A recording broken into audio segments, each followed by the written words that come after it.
You're listening to From Find to Fabulous podcast, where we explore energy, mindset, spirituality, and all things woo. I'm Michelle, here with Dylan and Wright, and together we are on this journey with all of you to transform our lives from mundane to magical.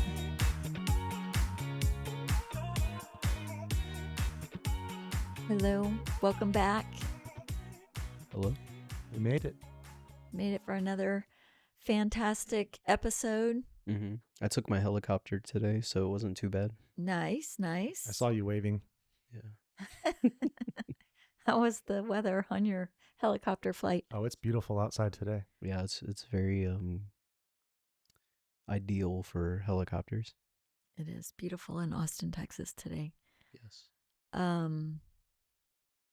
What do you have for us? I noticed in our last couple episodes, I don't know, maybe a few of them, we keep mentioning how people's energy, I guess, affects each other's. And so I thought maybe we would dig into that today. Like what you put out is what you get. Yeah, like that. Or have you ever just walked into a room, whether it be at a meeting or a party or a whatever, a friend's house, and you walk in and you can just feel a shift in the energy? You can just feel it. Like you know something bad's gonna happen? Maybe that could be it. Yeah. It just feels, maybe you feel a little bit of a heavy energy in that situation. Yeah. I feel like coworkers can do that. Definitely. Like if you have a I see you coworker looking that's at me. like if you have a coworker that's in a bad mood, You know, kind of drags what's it the down for vibe? everybody.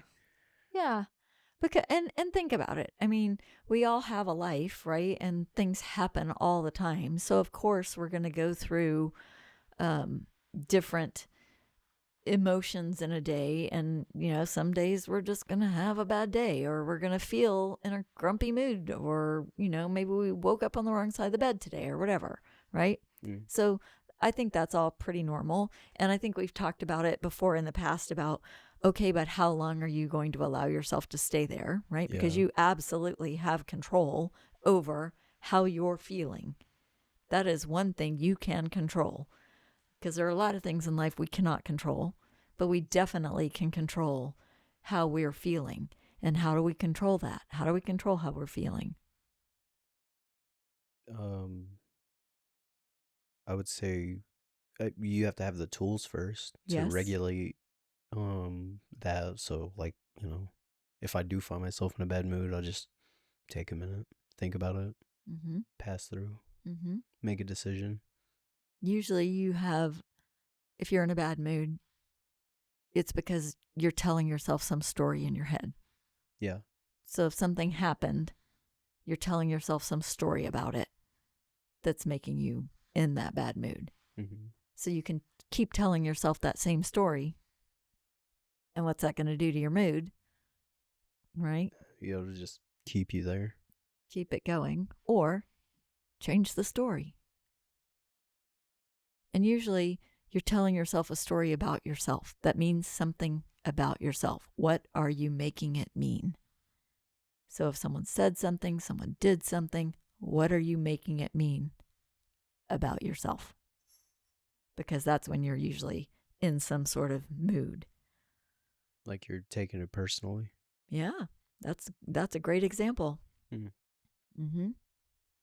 Taking something personally is definitely cause for a mood change. This could be like people who, just go down the rabbit hole in their head, Like if somebody said something in a different tone, they might think about it all day.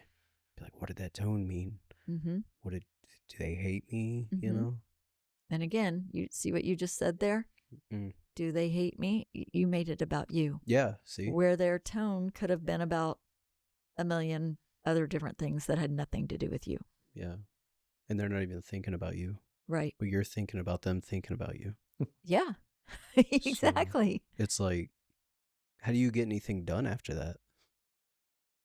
You don't. you just sit there and complain. You ruminate on it. Yeah. Yeah. So coming to that realization first is important. Yes. Then you can,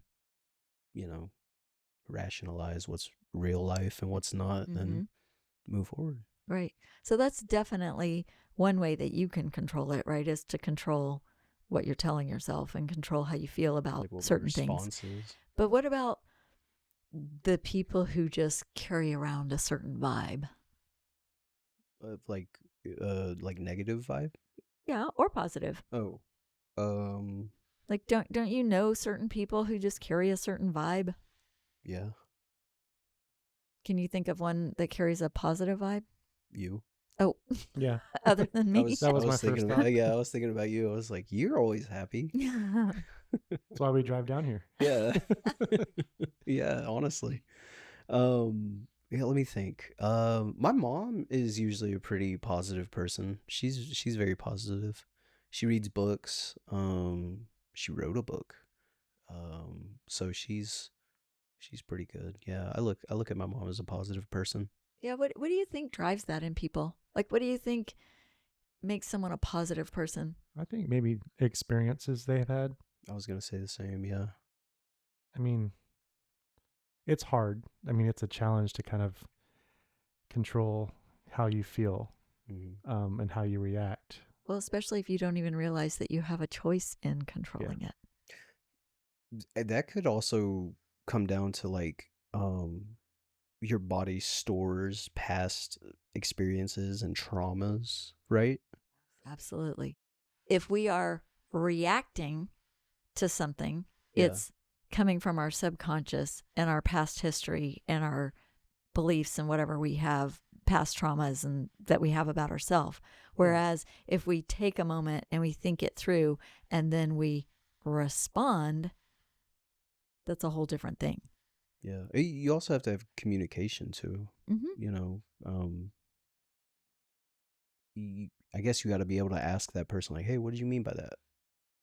Because that could clear up the whole thing, honestly. Yes. Like, hey, why'd you say that in that tone? Yes. Oh, I stubbed my toe this morning. It hurts.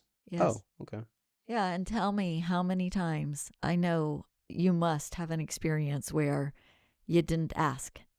Yeah, like all the time. Yeah. And instead... I ask now. I make sure to ask now, but like in the past, I'd just be quiet about it and let it control my whole day. Mm-hmm. How about you, Wright? Do you have experiences with that? Yeah. I mean, I tend to have a better respect for my inner peace. And if I'm in a situation where, I feel uncomfortable or just not really clicking, I can remove myself pretty quick from a situation now, where before I used to just sort of endure it. Mm-hmm. And I don't really do that anymore. And then when you used to endure it before, did you make it mean something about yourself? I did. And I kind of just, this is kind of what I deserve, or this is all there is, or I guess this is just how life is. Yeah. That's what I felt and kind of told myself. So I just stuck myself in that situation and stayed. Yeah. And not great things happened, there were some things out of my control that, I couldn't remove myself from, but I look at it differently now than I did before. Mm-hmm. And when things are good, and people are positive around me, I want to be there more. Mm-hmm. I feel good about myself and I treat myself better than I used to. Mm-hmm. I think that's kind of where I'm at now. So it's been, people's energy can affect me. I just don't think I let it affect me as much because I don't allow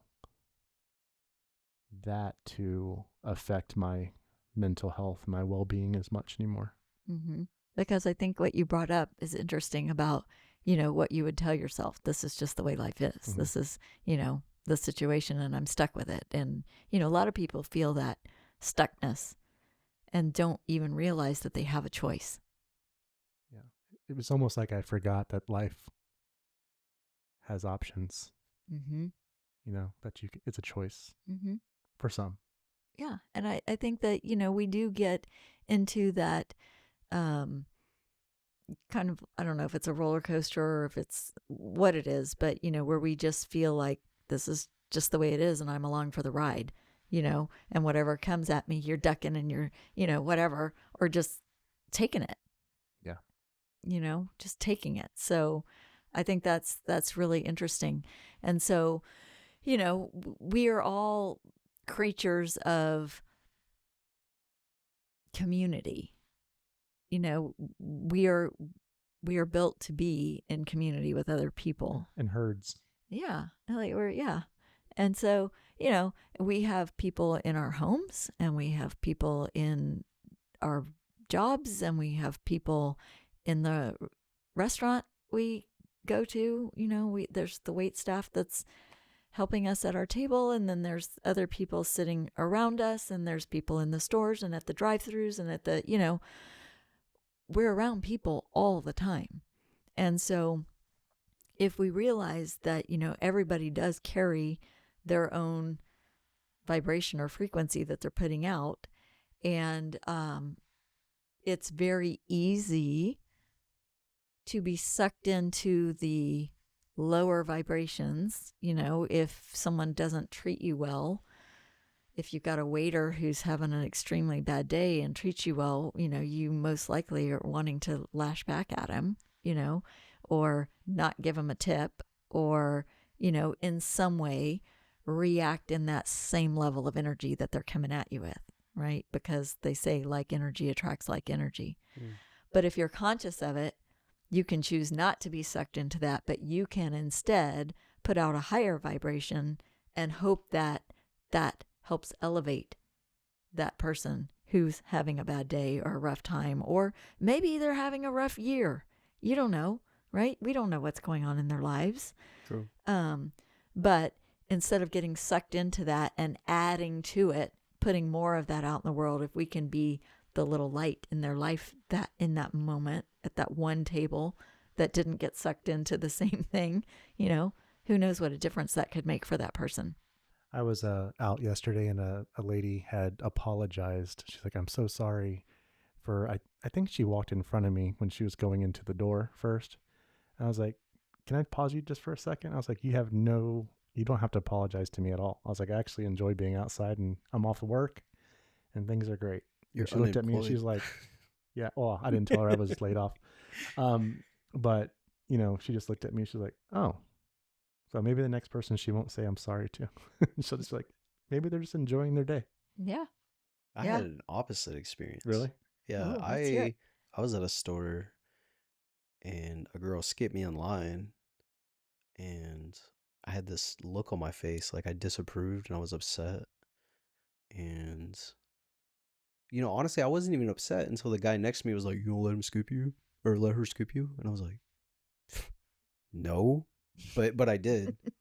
And she then, like, as she was leaving, she's like, I'm so sorry, like, blah, blah, blah. And I was just so shocked that she was, like, apologizing to me because I was like, oh, no, it's totally fine. Like, why did I even act like that? And I think I let that other guy influence how I felt.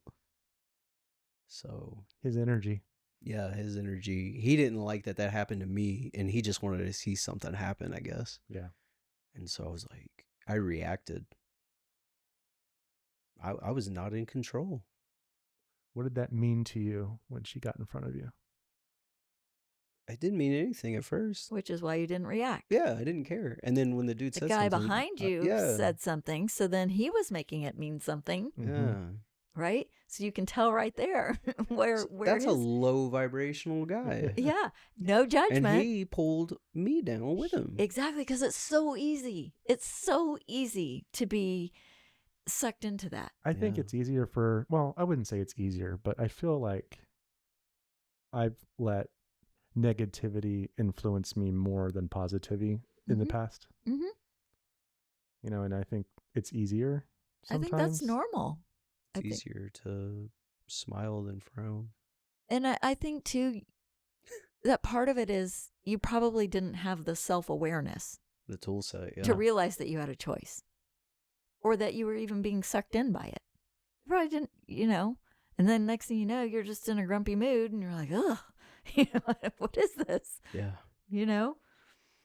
So I think it's a whole thing about the self-awareness part of it is that, you have the choice at all times, whether you're going to be sucked into someone's negativity or you're going to be sucked into someone's positivity, or you're just going to stay neutral.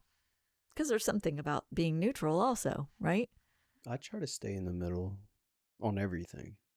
Like, everybody has opinions and things, and those opinions people treat like they're factual, and then they stand behind this opinion that doesn't have a lot of weight. So I don't know. Everybody's got opinions. I try to have as least amount of opinions as I can. That's funny that you should say that, because that's something I have recognized about myself in, the years. Like, I would notice that certain people were very opinionated or had strong opinions about things. Yeah. Or maybe felt really passionate about something or whatever. And I never felt that way. I always felt very neutral.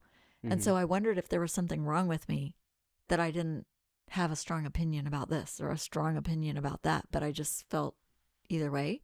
But I'm a Libra. So Libra's like balance. So I think for me, it was energetically draining to jump on one side of it or the other. Yeah. And so for me to just stay in the balance in the middle of it, like if you think of a pendulum. Yeah. That goes, back and forth, or a seesaw. Think about the seesaw. The strongest point is in the middle where, it's rotating from. So I feel like that's for me, energetically, that's the safe place to be, rather than being on one end or another. And people are very passionate about their opinions. Yes, people are. Yes. I think one thing you can do is just stop trying to convince people of your point of view. Yes. And just live. Exactly. Oh, yeah. But that's not fun. Yeah, I know. Because ultimately, if you are of the mindset that you have to be right, we all know people who always want to be right. Yeah. They always, and they will argue with you until the cows come home. Throw their hands up like, yes. Yes, that and they what are you right. Doing? I think things for me have been a lot more peaceful, just realizing I don't know everything and I'm willing to learn something new. Yeah. I do know everything. Really, that always having to be right and having to prove that you're right. That's a deep-seated, trauma thing, I think. It's an insecurity because think about it. If you're not right, that makes you wrong. And if you're wrong, that makes you not right. It makes you not good enough. It makes you not worthy. It makes you smaller. It makes you, So again, it's about, their tools in the moment. I think we talked about that on a previous episode. Mm-hmm. Their tools in the moment, right? So they don't realize that their need to be right and to prove that they're right is truly an insecurity. But if you have the self-awareness of that, do you really have to argue with them, or can you just let them be right? Yeah. I mean, they can do that. Yes. Yeah. Neutral. What if I don't think they're right, though? It doesn't matter. Who cares? I know. It's like arguing to a mirror. It's just annoying. Yeah. Yeah. For me, it's just like, I'm trying to convince this rock that it's not a rock. Yeah. Yeah. I'm not going to get anywhere. Yeah. And in the end, I'm going to throw it in the water. And then you're not going to see it anymore anyway. I'll never see it. And I can imagine it drowning. Just kidding. That's negative. Anywho, back to the whole point is we have the ability to choose. Yes. How we feel. Yeah. Right. And we have the ability to choose whether we're going to get sucked into this energy or that energy. Mm-hmm. Always have a choice. But it's the self-awareness of not realizing that choice is always available to us that becomes the issue, for people. And then they just, it's like if you're just going through your day, ping-ponging your energy with whoever's surrounding you, how exhausting is that? You're really angry over here because so-and-so's in a really bad mood. And then you get over here and you got, somebody who's bouncing off the walls like they've just had a bunch of sugar, and then you got, and then so now you're bouncing off the walls because you're in that energy frenzy, and then you have no power in those moments. You have just given your entire power away to everybody that just surrounded you, which can be exhausting. I mean, in the past, I would like just stand my ground, tell everybody to shut up. Just be the Like, grump. I would be confrontational and just be like, hey, I don't want to hear that. If you don't be quiet, like, it's going to be a problem. I like to keep my bucket of water full. I don't know what that means. Well, when someone told me once that, when you let people control how you feel and drain your energy, your bucket of water that you carry around kind of empties out throughout the day from all the sloshing. And now I just try to keep it as still as possible. Dang, that's pretty good. That was kind of like I said earlier, I was a visual learner here. I think yeah, because you had the rock thing on of a water. Previous episode. Yeah, maybe the water. I'm water. Maybe I'm a leaf in the water. Well, water is about emotions. Yeah. I'm learning how to navigate my emotions. I'm a Scorpio, right? So, because that explained one, so like confrontational. Yeah, you have a stinger always behind you. Oh, yeah. Ready, keep it hidden. ready to bring it out in anytime anybody doesn't do something that triggers you, right? And what you have to realize is the trigger is about yourself, not them. Yeah, and I have. Yeah. Well, and it's been a lot more like humanity has become a lot more collaborative for me. Well, isn't it true too? Like anger and like negativity. I mean, sometimes that releases endorphins.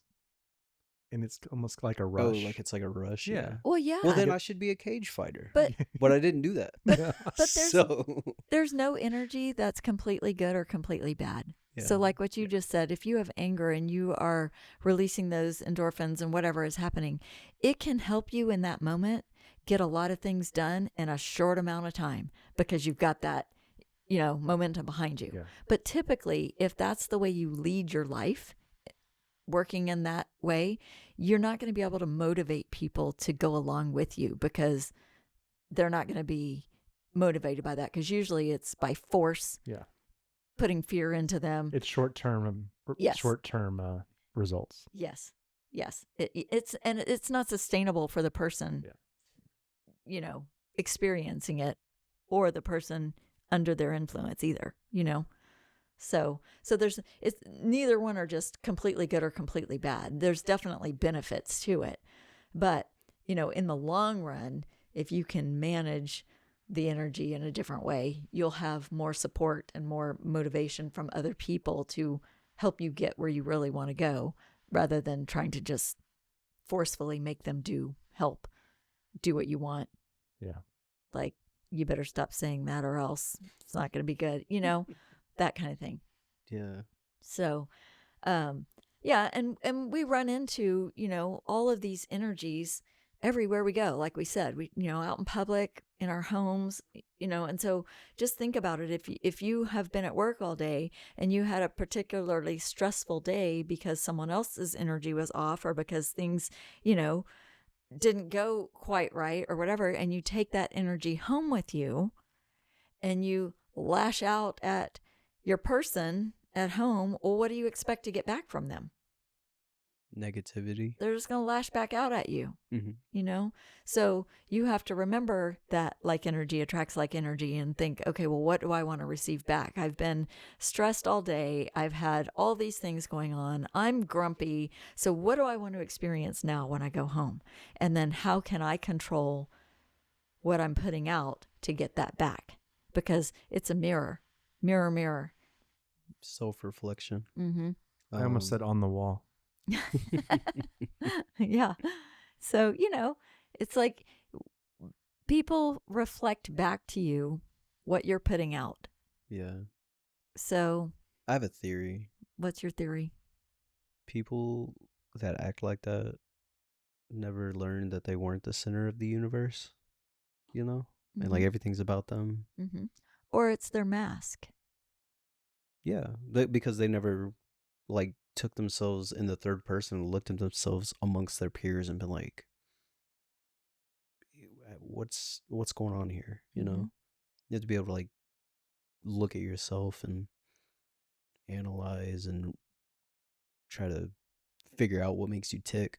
Yeah. And I think there's probably a lot of people out there who take a look at themselves, and the deeper they look, the more they don't like what they see. And it, could come as, what they think are those mistakes that they made in life, or regrets that they have, or maybe it's even about, some physical abuse that they had as a child, or, emotional abuse, or, maybe they had a parent that, didn't show up the way they wanted them to show up.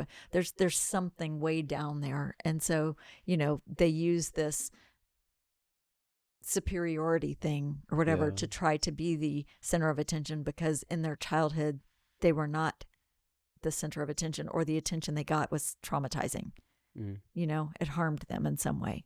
So, people have stories. We all have deep wounds, and we all have stories that, we each don't know about the other, but it's typically why they react the way they do, or why they respond the way they do, or why they show up the way they do is something. And I would say probably more than 50% of the time, they're not even consciously aware of it. Yeah. They don't even know it's there. Yeah. That's true. Realizing it's there is important. Mm-hmm. Yeah. Have you ever been mad at me, Dylan? Yeah. You have? Yeah. Do you remember what it was? Just you existing. Existing? Yeah. Oh, okay, yeah. Just hated it, dude. I hate that you got the desk in the back corner. What does it mean to you that I exist? I don't know. I mean, I don't feel that way anymore. But in those moments, you made it mean something about you. Yeah. Whatever it was. I mean, I wasn't like upset. I was just more frustrated that, I don't know, actually. I don't think I was ever like actually upset with you. I think it's kind of hard to, I don't think I've ever been mad at you. I don't think I've been mad. I mean, but I like to poke fun and mess with you. Of course. And upset you. That was our existence. Yeah, that was fun. That's why we were put here, to annoy each other. If we end up going to the same office, it's not going to be good. That would be interesting. Yeah. To be continued on that. But, I think it's been, I don't know. I still try not to let things affect me too much, but easier said than done. Yes, absolutely. And I think to some extent, even when we're conscious of it and we realize that we have a choice in that moment, as you pointed out, it's hard in the moment. And so, you may be sucked into it, but the key is, for how long do you stay there? Yeah. And I think a lot of that has to do with, for me anyway, it was like people pleasing. If I left, that means something to them. I was afraid what other people thought. Like, oh, maybe that they're going to think that I don't like them, or no, it's just right now in this moment, good or bad, I'm not feeling like staying. Yeah. I used to make sure people knew I didn't like them. Like, yeah. But that was years ago. I was young. Yeah, I mean, I made it a point to make sure that that I don't like you, stay away from me. And that was probably, if I'm just going to guess, but maybe just like a form of protection for yourself. Mm-hmm. I mean, maybe. Or some sort of defense mechanism or something. Or something. Probably. You didn't let people get close to you for some reason. Or you had control of the situation by stating, I don't like you off the bat, so now you control what happens from here. If you are in a place where you feel like there's certain people that are more empathic than others. So what's empathic mean? That means that they can feel other people's energy like super easily. So that would be the person that maybe doesn't know what's their own energy versus someone else's energy. So they're totally overwhelmed going into a very populated place. Like if they went to a concert, or if they went to, because all these energies going around, they just absorb it all. And so somebody standing next to them could be having a super bad day, and then they've taken that on as their own energy, and they don't realize it was someone else's. So do you believe in empaths? Yes. Okay. But I personally, I have a different opinion, but I also think that you learn to become empathic. You can learn to become empathic when you're a child, let's say. If, like, for example, let's say you're a child and you have a parent who is a raging alcoholic and gets physically abusive. And so you learn to read their energy when you hear them coming, so you know how to react to prevent yourself from becoming a target in that moment. So I think it is a response to traumas from the past as well, and I think a lot of people have that, and so they learn to read the room. It could also be a response to someone who's been in the military, who has to read the energies. Is this person friend or foe? So if you are one of those people, then I'm going to just teach you how to do a real quick energy protection for yourself to kind of protect yourself from all those other energies coming at you that you can use anytime you want. I used to do this every single morning while I was driving to work. Did you close your eyes? No. Oh, okay, good. I did not close my eyes.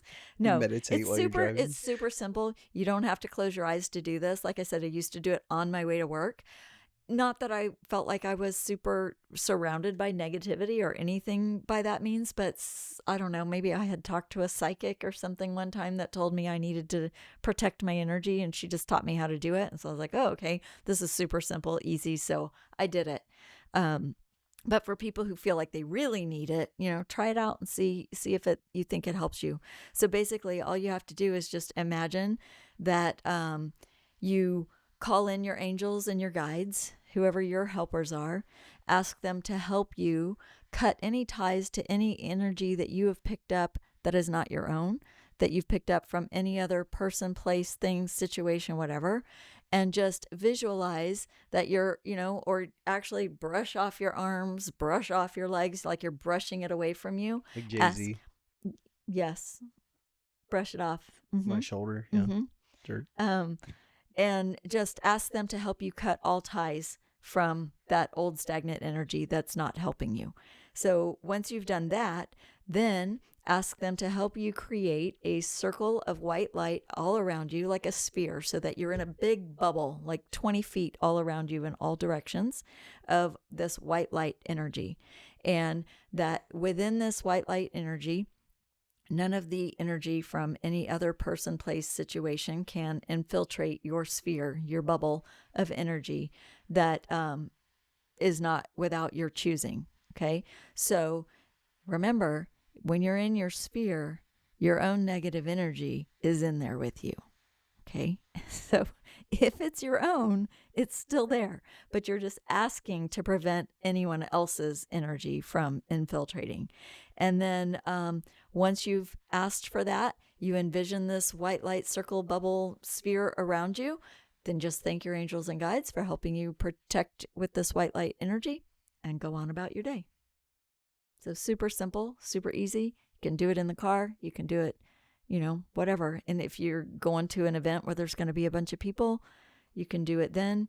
And you can just see, especially if you're someone that when you go out somewhere and you're surrounded by a bunch of people, or even going to work every day, and then you get home and you're just energetically exhausted, emotionally drained, then this could help you kind of maintain your energy during the day, because sometimes it is exhausting, especially if you're an introvert, to have to be around other people's energy and interact and, do all the things. And so at the end of the day, you're just drained. If you do this might help keep your energy up a little bit more throughout the day, so you don't feel quite so drained when you get home. That's wild, because I used to think I was a very introverted person. But especially lately, I've been like doing stuff outside of my comfort zone. I just think I'm like an antisocial extrovert. There are introverted extroverts. Really? Yeah. Okay, cool. I think it just, honestly, I think being like I don't feel drained when I get home is what I'm saying. Like I feel good after I go and socialize. Yeah. Yeah. Like go out, drink, whatever. Like I get home, I feel good. And then, but prior to that, I didn't like to go out because I think I was anxious. And I didn't know what anxiety was when I was like 19 to like 22 or something. And so I let that kind of like control me a lot. But I don't know, maybe I've just like evolved or switched. Can you switch? I don't know. I don't know the answer to that. Like maybe I was always like this. I just didn't realize it. I have no idea. Well, I feel like the definition that I understand of introvert is that to recharge your batteries, you just need some alone time. You like to be alone. Alone time. You don't have trouble being alone. I don't. Yeah. And to make you, recharge and energize, you do that in alone time. If you are the opposite of that and you're an extrovert, then that means you get recharged by being amongst friends, by going out and laughing and experiencing I think that's how I am, and doing the stuff. So that it's just a different way of, just getting re-energized. So I don't think it's because I'm definitely an introvert. I love my alone time. I have no problems being by myself.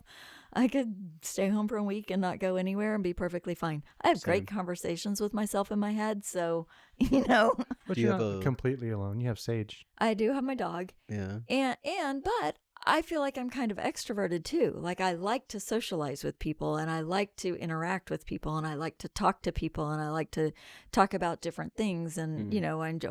But for me, that is draining to me, even though I enjoy it. Yeah. So to recharge myself, I just need some alone time. I don't like labels. Yeah. So I don't know. Well, I mean, I think putting a name. Well, putting a name to something kind of helps you recognize it. If it helps you understand it and it gives yourself a way to look at yourself and kind of explain why you do the things you do or the way you are, and just realize that it doesn't, some people, think that if they've got people pleasing, especially, to get invited to something from a group of friends and to say no, that you don't want to go, well, that's like the end of the world, because now what are they going to think and what, blah, blah, blah, blah, blah. But if you're saying no truly because you just need time to regenerate yourself and to revitalize yourself, then, if your friend can't understand that, that's their perception, right? Then are they really your friend? Whereas if you do it because you need that downtime, you need whatever, and it has nothing to do with that, oh, I'm saying no because I don't want to hang out with you, then I think it's a whole different dynamic. But you have to be able to verbalize it to people because sometimes they don't understand and they will take it the wrong way because they'll make it about them when you're making it about you. I want to stay home today because I'm feeling drained. That's about me. Versus I want to stay home today because I can't stand hanging out with you. That's about them. I would tell people that too. Not anymore. Shall we wrap it up? Yeah, can we pull a card? Pull a card. Okay. All right. Let's pull one today from the Keepers of the Light Oracle by Kyle Gray. And let's just see what message they want us to know. I like these messages. You like the messages? Yeah, especially when they're like spot on with what we just talked about. That's crazy. We're going to have to do a video portion of the card pulling at some point. Yeah, I mean, I already had a couple people ask when we're going to start doing video. I don't want to do video. We got Sanat Kumara, light activation. White light activation? Am I activating my white light? Let's see. Cowboys, when they would camp, they would put their ropes in a circle around them and keep snakes away. Really? A snake won't cross a rope?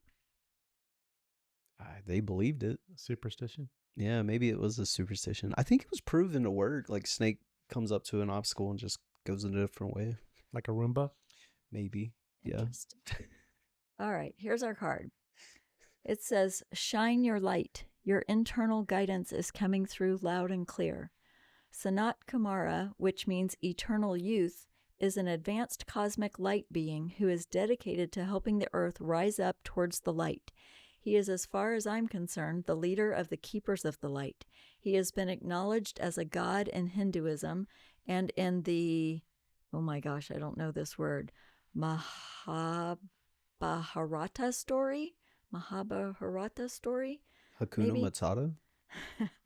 Which has come down from the heaven bearing God's divine plan. In more recent times, he has been acknowledged as coming from Venus and bringing through unconditional love.